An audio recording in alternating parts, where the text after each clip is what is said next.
कितना भी अच्छा म्यूजिशियन क्यों ना हो, जब तक वो दिल से नहीं बजाता तब तक वो मजा नहीं आता। और आपका ग्रुप ऐसा था जिसने बिल्कुल दिल से बजाया है और आप दिल को छू गए।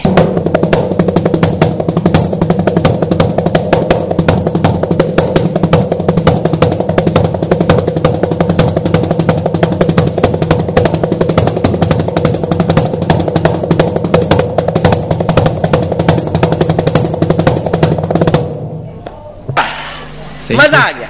આ એક કાહોન કરીને ઇન્સ્ટ્રુમેન્ટ છે અને એ પેરુનું ઇન્સ્ટ્રુમેન્ટ છે। એ ઓરિજિનલ ઇન્સ્ટ્રુમેન્ટમાં એ લોકો ત્યાં ટ્રેડિશનલ ઇન્સ્ટ્રુમેન્ટો બધા બેસી અને એના ઉપર વગાડે અને એનો અમે જોઈ અને અમે પોતે અમારી રીતે આ બનાવ્યું છે કાહોન ઇન્સ્ટ્રુમેન્ટ। અને આ એક સ્નેર ડ્રમ હોય ને, સ્નેર ડ્રમ એની ઇફેક્ટ પ્રૂવ કરે છે આ ઇન્સ્ટ્રુમેન્ટ। હું ખૂબ નાનો હતો અને મારા બ્રધરનું ઓર્કેસ્ટ્રા હતું, એમાં એ જોઈને હું બધું ઇમ્પ્લિમેન્ટ કરતો હતો, મારી જાતે બોંગો વગાડતો હતો। પણ જો 6th સ્ટાન્ડર્ડમાં હતો ત્યારે બ્રધરનો પહેલો શો હતો અને એમાં મેં લૈલા મેં લૈલા વગાડ્યું હતું બોંગો ઉપર। ત્યારથી મારો આ સફર ચાલુ થયો અને પછી ધીરે ધીરે મારા કોઈ ગુરુ નથી, હું સેલ્ફ ટ્રેન્ડ છું અને ધીરે ધીરે બ્રધરને વગાડતા જોઈ અને ધીરે ધીરે આગળ આવતા પછી હું પરકશન્સમાં ગયો। પછી મેં છે ને પરકશનનું એક ફિલ્ડ બનાવી દીધું અને મેં જોયું કે વર્લ્ડમાં બધા ઘણી ટાઈપના બીજા પરકશન્સ છે। એ બધું શીખતા હું આ સ્ટેજે પહોંચ્યો અને મારા રિધમ પલ્સ નામની હું એકેડમી ચલાવું છું અને એમાં બધા સ્ટુડન્ટ્સને જે 6 વર્ષથી માંડીને 50 વર્ષ સુધીના બધાને રિધમ શીખવાડું। કારણ કે મારું એવું માનવું છે કે સૂર અને તાલ બે જરૂરી છે મ્યુઝિક માટે, પણ એવું કહેવાય કે માણસ બેસૂરો ચાલે પણ બે તાલો કોઈ દિવસ ના ચાલે। એટલે તાલ is the first and foremost thing to learn music અને હું તાલ શીખવાડું છું લોકોને, એટલે જેનાથી એમનો સંગીત એકદમ સ્ટ્રોંગ થઈ જાય અને સંગીતની સફર જ તાલથી ચાલુ થવી જોઈએ એવું મારું માનવું છે।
એવું કહેવાય છે કે દિલથી વગાડો અને તાલ તમે કોઈ વસ્તુને ફોર્સિબલી કરો અને દિલથી વગાડો એમાં બહુ જ અલગ છે. કારણ કે સંગીત એવી વસ્તુ છે કે સંગીતથી તમને એક સરસ રિલેક્સેશન મળે છે અને સ્ટ્રેસ રિલીવર છે. એટલે દિલથી વગાડો તમે અંદર એવા ઇન્વોલ્વ થઈ જાઓ તો તમને બીજું કંઈ દેખાતું નથી અને એનો આનંદ જ કંઈ અલગ છે. હું નાનપણથી જ્યારે મેં પહેલી વાર હમ કિસી કમની ફિલ્મ જોયું હતું અને એમાં કોમ્પિટિશન સાંભળી ત્યારથી પંચમદાનો ગાંડો ફેન થઈ ગયો છું. અને નાનપણથી મારા પોકેટ એક્સપેન્સીસ પપ્પા મને આપતા હતા એ બધા હું આર ડી બર્મનના કેસેટને રેકોર્ડ કરવા માટે યુઝ કરતો હતો. આખું મહિનો કશું ₹1 નહોતો વાપરતો. ત્યારથી મેં પંચમદાનું કલેક્શન ભેગું કર્યું અને કરતાં અત્યારે મારી પાસે 100% પંચમદાનું કલેક્શન છે. હું આર ડી બર્મનનું ફેન ક્લબ ચલાવું છું અને મારી ઈચ્છા છે કે લોકો આર ડી બર્મનનું રિયલ મ્યુઝિક સાંભળે. અત્યારે લોકો રિમિક્સ દ્વારા એમનું સોંગ બધા સાંભળે, પણ what is real music? R D બર્મનનું તમે રિયલ મ્યુઝિક સાંભળો તો તમને એમ લાગે રિમિક્સ કરવાની કંઈ જરૂર નથી. અને R D Burman was man of rhythms. એટલે રિધમ જે આર ડી બર્મનમાં હતી એ આજ સુધી જોવા નથી મળી. અને એવા અવનવા એક્સપેરિમેન્ટ્સ આર ડી બર્મને એમના રિધમમાં કર્યા છે કે આજની યુવા પેઢીના સંગીતકારો બી એ કરી નથી શકતા એવી વસ્તુ 80s કરી ગયા છે.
એ છે ને મારા બધા સ્ટુડન્ટ્સ આ છે ને સાહેબ બહુ જ મહેનતવાળી વસ્તુ છે. અને લોકો બધા છોકરાઓને પહેલેથી જ તાલ એટલો બધો પાક્કો કરાવવામાં આવે છે કે એ લોકોને ઓરિજિનલ ટ્રેક સાથે અમે વગાડીએ છીએ. એટલે ફોર એક્ઝામ્પલ એક સોંગ લીધું આપણે મુસાફિરું યારો, તો મુસાફિરું યારો અહીંયા વાગતું હોય સીડીમાં, એની સાથે છોકરાઓ 50 વાર પ્રેક્ટિસ કરે, પછી અમે આખા શોમાં લઈએ ને. અને એ એટલી પ્રેક્ટિસથી એટલો બધો તાલ એનો મજબૂત થઈ ગયો કે એ લોકોને મારા આંખના ઈશારે એ લોકો બધી રિધમ્સ બદલે છે. ઘણું બધું છે સર પાસે ખજાનો છે શીખવા માટે. સંગીતમાં ઊંડો ઉતરતો ગયો એમ મને ડિટેલ્સ જાણવા મળી અને એમ મને બધી ટેકનિક્સ જાણવા મળી. વર્લ્ડમાં શું પર્કશન છે, કેવી રીતે એની સ્ટાઇલ છે. પછી હવે મોડર્ન જમાનામાં ઇન્ટરનેટ આવી ગયા, યુટ્યુબ આવી ગયા કે બધું આ ભાઈ આ પેરુનું એક ઇન્સ્ટ્રુમેન્ટ છે તો આ કેવી રીતે વાગે, આ જાંબે આફ્રિકન એ લોકો કેવી રીતે વગાડે. પછી એને મેં ઇન્ડિયન અને બોલિવૂડ ફોર્મમાં બ્લેન્ડ કરીને મારી રીતે વગાડવાનો ટ્રાય કર્યો અને એમ કરતાં એના ઉપર સારી એવી ગ્રીપ આવી ગઈ. આખી સાધના છે. હા, બહુ વર્ષો. સંગીત એક સાધના છે. સંગીત છે ને એક દરિયા જેવું છે. એવું કાલે કોઈ મારી પાસે આજે પેરેન્ટ્સ આવે કે ભાઈ મારો છોકરો કેટલા મહિનામાં શીખશે, તો હું એમને કહું કે 2-3 મહિના જેવું નથી આ વસ્તુ. It tax time. કારણ કે છે ને આ દરિયો છે, જેટલું શીખતા જાવ એટલું ઓછું. આજે બી હું આટલા 15-20 વર્ષથી છું આ ફિલ્ડમાં, તો પણ મારી દ્રષ્ટિએ આ દરિયો એટલો મોટો છે કે હજુ મારે બીજા 25 વર્ષ થશે તો બી મને એમ થશે હું અડધી સંગીતની સાધનાએ આવ્યો છું. એવું છે. મારા પપ્પાને ખૂબ જ શોખ હતો રાજ કપૂર, શંકરજી કિશન અને લતા મંગેશકરના ગીતો સાંભળો. અને પપ્પા બહુ સિરિયસ લિસનર હતા. મારી મમ્મી હાર્મોનિયમ વગાડતી હતી અને ગાતી હતી. એટલે એ બધા જીનેટિકલી આવ્યું છે. પ્લસ મારો બ્રધર બહુ મોટો મ્યુઝિક ડિરેક્ટર છે, સમીર રાવલ, તમે નામ સાંભળ્યું છે. અને એટલે ફેમિલીમાં મ્યુઝિક હતું. મારી સિસ્ટર બી બહુ જ સિંગિંગમાં અને ગાવામાં શોખીન હતી. એટલે એ બધું મ્યુઝિકલી આવ્યું. અને નાનપણથી જ મારો બ્રધર બી આર ડી બર્મનનો ફેન હતો, એ સાંભળતો હતો, મારી સિસ્ટર સાંભળે, એમ સાંભળતા આર ડી બર્મનનું મ્યુઝિક સાંભળતા મેં જાતે જ આ છે ને એક ગિફ્ટેડ આર્ટ છે જે ઘણા લોકોને પુરવવી પડે છે, પણ મને ગિફ્ટેડ મળી છે ભગવાનની દયાથી, સરસ્વતીની દયાથી, અને એ પછી મેં એને ડેવલપ કરી છે. એવું છે. इस शो की एक बहुत बड़ी खासियत ये है कि यहाँ पर जबरदस्त परफॉर्मेंसेस तो देखने मिलती हैं, साथ ही कई इंस्पायरिंग कहानियां भी सामने आती हैं. जैसे कि हमारे अगले एक्ट के परफॉर्मर 17 साल पहले उन्होंने एक सपना देखा था, म्यूजिक को हर दायरे से आजाद करना. और आज वो खुद एक म्यूजिक स्कूल चलाते हैं जहाँ उन्हीं की तरह सभी स्टूडेंट्स का पैशन है म्यूजिक, जो खोजते हैं हर चीज में सुर और ताल. और अब वही अपने रिदम स्टाइल से धमाल मचाने और आपको चौंकाने आ रहे हैं। Please ladies and gentleman, welcome a group of percussionist rhythm boys. Are you ready?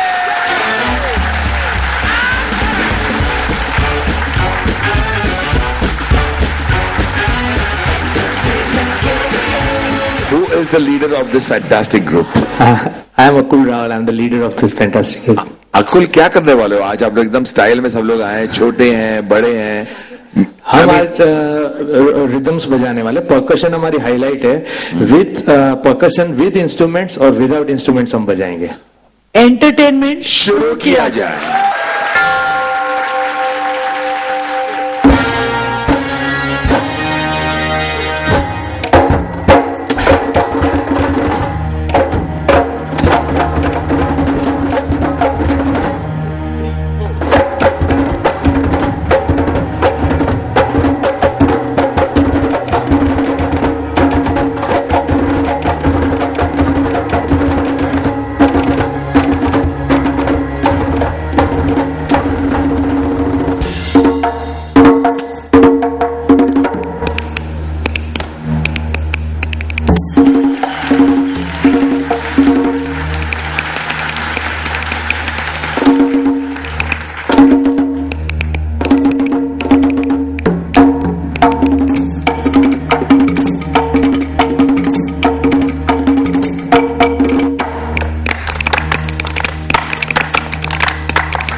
Queen Khan, इससे पहले कि आप इन पर कमेंट करें, मैं इनकी जरा फिंगर्स चेक करना चाहता हूँ।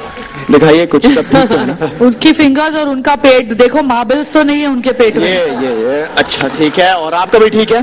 ये कितने छोटे हैं ये बच्चे? 12 इयर्स का है दोनों। 12 इयर्स ये 13, 12 and 13। 12 and 13। और कब से सीख रहे हैं ये 4-5 साल से सीख रहे हैं। अरे यार, यॉल वाज सुपर्ब यार, बोथ ऑफ यॉल। बाकी तो ग्रुप था ही बहुत अच्छा। Thank you. बट इतने छोटे ग्रुप मेंबर्स को ये इतने प्रोफेशनली बजाते हुए देखकर it always feels good. Alam ji, live sound sounded so good. I felt like doing a song like this again, and that credit should be given to you all because you inspired me. Thank you, sir. Thank you, sir. Welcome to entertainment के लिए कुछ भी करेगा and fabulous. સંગીત પહેલા મને એવું હતું, જ્યારે મારો ગોલ નતો સેટ થયો, હું બધું સંગીત વગાડતો હતો, પણ મેં એવું કંઈ ડિસાઇડ નતું કર્યું કે મ્યુઝિકમાં કરે. ત્યારે મેં માર્કેટિંગ કર્યું, ઘણી વસ્તુઓ કરી, પણ અંતે મને ખ્યાલ આવ્યો કે મારું પેશન મ્યુઝિકમાં જ છે. એટલે મેં મ્યુઝિક પાછળ જ ઘણો પ્રયાસ કર્યો અને ખૂબ જ મેં મહેનત કરીને મ્યુઝિકમાં જ. અને હવે મને એમ થાય છે કે મને અફસોસ નથી, મને એકદમ મારે પ્રાઉડ છે કે હું એક અલગ લાઈન મેં ડેવલપ કરી છે. અને તમે માનશો નહીં કે મારું બેન્ડ રિધમ પલ્સ અને બેન્ડ આરબી એક જ બેન્ડ છે જે સોની ઉપર એન્ટરટેનમેન્ટ કે લીએ કુછ ભી કરેગા અને કલર્સ ઉપર ઇન્ડિયાઝ ગોટ ટેલેન્ટમાં આવ્યા છે ગુજરાતમાંથી. એટલે મને બહુ જ આનંદ છે એનો. ગુજરાતમાંથી એકમાત્ર છે. મારા પપ્પા મમ્મી અને ફેમિલી વાળાએ ઘણો એન્કરેજ કર્યો. એમનો ખાલી એક જ ગોલ હતો કે ભાઈ એકવાર ગ્રેજ્યુએશન કરી લો, પછી તમારે જે કરવું એ કરો અને you decide what you want to do. અને પપ્પાનો બહુ જ સપોર્ટ હતો, એના લીધે જ હું બ્રધર આ ફિલ્ડમાં આવ્યા છે. એટલે મારો યાદગાર મોમેન્ટ એ તો મારો જે ફર્સ્ટ આરડી બર્મનનો શો મેં કર્યો હતો એફઆઈ ક્લબમાં. એમાં અમે છે ને આરડી બર્મનની હંમેશા કેક કાપીને એમનો શો પ્રેઝન્ટ કરીએ 27મી જાન્યુઆરી. અને એ જે શો કર્યો હતો એ શો એટલો બધો અમારો ગ્રાન્ડ સક્સેસ ગયો હતો કે એ શોથી એટલો બધો આનંદ આવ્યો અને એનાથી અમે બધી સીડીઓ ચડ્યા છે. અને આજે મારું માનવું છે કે મારા ગુરુને હું પંચમદાને મારો ગુરુ માનું છું. એ ગુરુના પગલે પગલે હું ખૂબ જ આગળ ગયો છું. પંચમદાના લીધે મને આટલું ફેમ મળ્યું છે કે મને મારા બેન્ડ રિધમ પલ્સને આટલું ફેમ મળ્યું છે.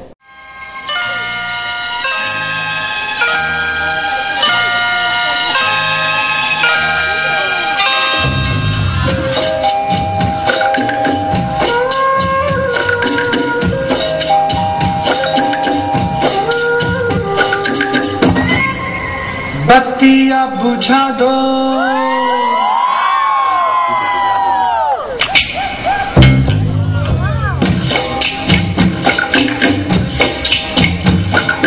बत्तियां बुझा दो, नींद नहीं आती है, बत्तियां बुझाने से नींद नहीं आएगी,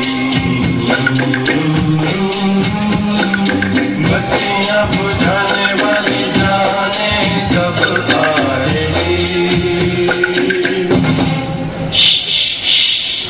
शोर न मचाओ वरना भाभी जाग जाएगी।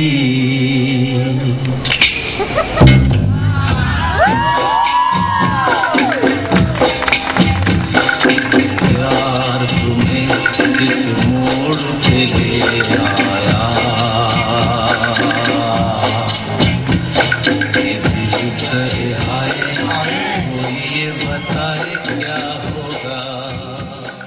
જ્યારે નાના છોકરાઓ બધા સ્ટેજ ઉપર વગાડે છે મારા છોકરાઓને, અને એમના જ્યારે પેરેન્ટ્સ કે રિલેટિવ આવીને કહે કે આ છોકરાઓ તમે પ્રોફેશનલ્સ વગાડે એવું વગાડતા હોય છે, ત્યારે મને ખૂબ ગર્વ અને અનુભવ થાય છે કે ભાઈ મેં જે તાલીમ આપી છે છોકરાઓની, એ છોકરાઓની આગળ આવે છે ને મને બહુ ગર્વ થાય છે કે મેં કંઈક સંગીત એમને આપ્યું. અને હું એવું માનું, હું એવો ગુરુ છું અને હું એવું માનું છું કે ગુરુ ચાવી જેવું રાખતો નથી, મારી પાસે જે છે બધું આપવા માનું છું સ્ટુડન્ટોને. અને એ બધું જ્યારે એમના પેરેન્ટ્સ અમને કહે કે ના બહુ સરસ સરસ છોકરાઓ સોલિડ વગાડ્યું, તમારી મહેનત સોલિડ હતી, ત્યારે જે આનંદ આવે છે એ જ મારા માટે મેઇન વસ્તુ છે. કે અત્યારે અત્યારનું મ્યુઝિક કેમ એક જ મહિના મારા જ્યારે સ્ટુડન્ટ્સ આવે ત્યારે બધા નવા કિસ્સા ધૂમ શીખવાડો ને આ શીખવાડો ને તાલ શીખવાડો ના, પણ એ આ શીખે પછી જેમ જેમ સંગીતમાં ઉડતા હોય પછી એ જૂના ગીતો શીખતા થાય છે, પછી એમને ખ્યાલ આવે છે કે જૂના ગીતોમાં જે ડેપ્થ અને મજા છે એવી નવા ગીતોમાં છે જ નહીં. એટલે એ જૂના ગીતો બધા એકોસ્ટિક રિધમમાં બનાવેલા હતા અને બધા મ્યુઝિશિયનો ખૂબ જ મહેનત કરતા હતા, રિહર્સલો થતા હતા, સિંગરો કરતા હતા અને પછી થતા. હવે તો ટ્રેક સિસ્ટમ આવી ગઈ, આજે એક તબલાવાળો વગાડીને જતો રહ્યો, કાલ સિતારવાળો વગાડીને જતો રહ્યો, સિંગર આવીને ગયો, કોઈ કોઓર્ડિનેશન હોતું નથી, એક પછી એક બધા ગઈને બધું મિક્સ કરી અને આખો સોંગ બનાવે. એટલે જે સંગીત, જે મ્યુઝિકમાં જે જાન હોય એ જાન નથી. એટલે આ જૂનું સંગીત જ આપણાને વધારે ગમે છે. આજની તારીખે મને નવા ગીતો બેસાડવા નથી ગમતા, મને જૂના ગીતો જ બેસાડવા ગમે છે, કારણ કે નવા ગીતો તો હું ફટાફટ બેસાડી શકું છું કારણ કે વેરાયટીઝ ઓછી છે અને ધીકચીક બધું ડિસ્કોથેક માટેનું જ મ્યુઝિક. પણ જૂના ગીતોમાં જે વેરાયટી અને ડેપ્થ હતી મ્યુઝિકમાં એ વગાડવાનો આનંદ જ કંઈ અલગ છે.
મેં 1000 ઉપર શોઝ કર્યા હશે.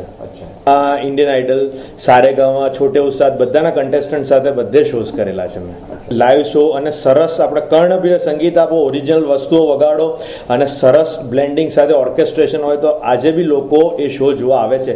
તમે માનશો નહીં, મારો કર્ણાવતીમાં હમણાં શો હતો જેમાં IPL ફાઇનલ હતી. એ દિવસે મને એમ કે IPL ફાઇનલ છે તો કર્ણાવતીમાં લોકો નહીં આવે, તો માનશો નહીં 2000 લોકો મારા શો જોવા આવ્યા હતા.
હકીકતમાં સંગીત નાનપણથી ગમતું હતું અને હતું જ, પણ આવી રીતે હું આટલી બધી ઇન્વોલ્વ થઈ જઈશ ને સંગીત જ મારું જીવન બની જશે એવું તો કદાચ મેરેજ પછી જ મને ખબર પડી, કે જ્યારથી અકુલ સાથે મેરેજ થયા અને એમણે જેવી રીતે મને ટ્રેન કરીને હું જેમ જેમ ઊંડી ઉતરતી ગઈ એમ એમ સંગીત મારું જીવન બનતું ગયું. મેરેજ પછી ફર્સ્ટ ટાઈમ જ આવી રીતે રિધમ ઇન્સ્ટ્રુમેન્ટ વગાડતા હું શીખી.